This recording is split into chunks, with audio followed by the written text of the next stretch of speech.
Daily Download.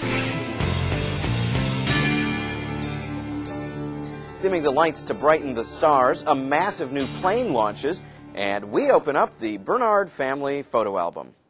Wow, not really. Hello again, I'm Voice of America's Doug Bernard, and this is your Daily Download. Well, let's start in Southern California, where firefighters are making more progress containing wildfires that have destroyed some 2,000 homes. A smoky haze still hangs over much of the area as residents return to their streets to assess the damage. But some homes in the Golden State survived the catastrophe thanks to innovations in home construction. For example, this house in Running Springs, California, there was no brush surrounding it, a huge rock wall circling the structure, and the eaves are closed off too. Because of all that, the fire stopped right at that house. Because this house didn't catch fire, it didn't catch the house next to it on fire, and it didn't continue down the lakeside. It stopped at this one. The biggest downside, many of these new techniques carry hefty price tags. Well, cost was not necessarily a concern for homeowners in Deer Lick Village. Light was, or rather the lack of it. Kind of like a lake house for geeks. Chris Hetledge is an amateur astrophotographer. He and a friend bought land in the U.S. state of Georgia a few years ago with the idea of creating an astronomy village.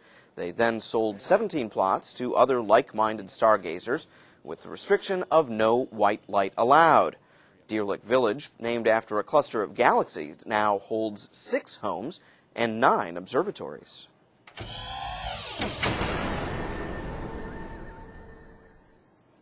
It's the biggest passenger plane on the planet, and 455 passengers were on board for its first ever commercial flight.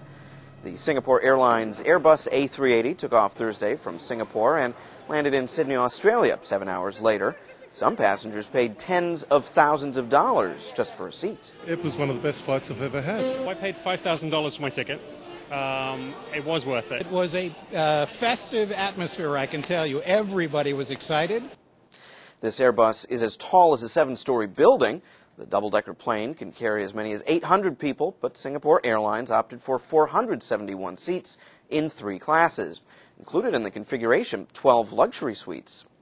Now, hey, wait a minute. Unless I'm wrong, and frankly, what are the odds of that, this is a special week here on the Download. Win iPod. Win it.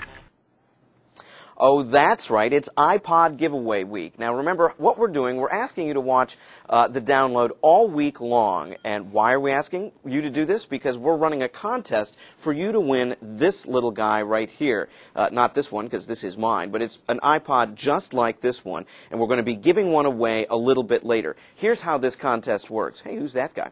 Here's how this contest works. We're going to ask you to watch the Download all this week. A little bit later in the week, we're going to ask you a question about something you saw just a little bit earlier. All the right email answers that come to us are going to be put into a big box. We're going to mix them up all around and draw the winner out of that box. It couldn't be easier, but to win an iPod, you've got to watch the Download all week.